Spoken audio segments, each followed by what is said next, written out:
Dans cette vidéo, on va voir les différentes parties de l'œil qui permettent de comprendre son fonctionnement. Tout d'abord, les différents milieux transparents. La cornée, ici, l'humeur aqueuse, ici, le cristallin, qui est une lentille souple convergente naturelle, et l'humeur vitrée. Voilà pour les milieux transparents. Ici, on a l'iris. C'est l'iris qui donne la couleur de l'œil. Si vous avez les yeux bleus, c'est l'iris qui est bleu. Au centre de l'iris, il y a un trou qu'on appelle la pupille. Et c'est par là que la lumière va rentrer dans l'œil. Et la dernière partie qui est très importante dans l'œil, c'est cette partie qui est derrière, qui est la rétine. Elle est tapissée de cellules sensibles à la lumière. C'est sur la rétine que l'image réelle d'un objet se forme. Elle joue donc le rôle d'un écran.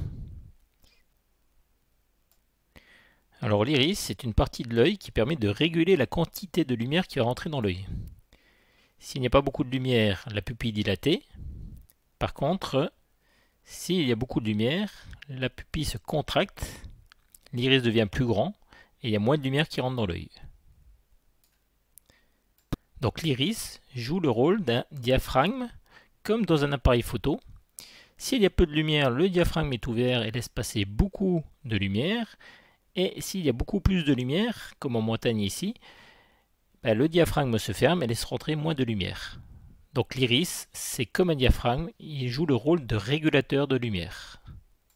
Une autre partie importante qui permet d'expliquer le fonctionnement de l'œil, ce sont les muscles ciliaires qui sont attachés sur le cristallin, en haut et en bas. Et ces muscles vont permettre de bomber plus ou moins le cristallin. Et quand ils vont bomber plus ou moins le cristallin, ils vont faire varier sa distance focale. Pour qu'un objet soit vu de manière nette, il faut que son image se forme sur la rétine. Pour le cas présenté, l'objet A se situe à l'infini, c'est-à-dire qu'il est très éloigné. Les rayons qui proviennent de ce point sont parallèles. L'image se forme sur la rétine. On la retrouve ici A'. Que se passe-t-il si l'objet se rapproche ? L'image A' ne se forme plus sur la rétine, donc elle est vue de manière floue. La distance entre le cristallin et la rétine n'est pas variable. Pour voir net, les muscles ciliaires qui se trouvent sur le cristallin vont bomber davantage le cristallin. Sa distance focale va diminuer. Il va devenir plus convergent et le point A' se retrouve sur la rétine. Il est vu alors nettement.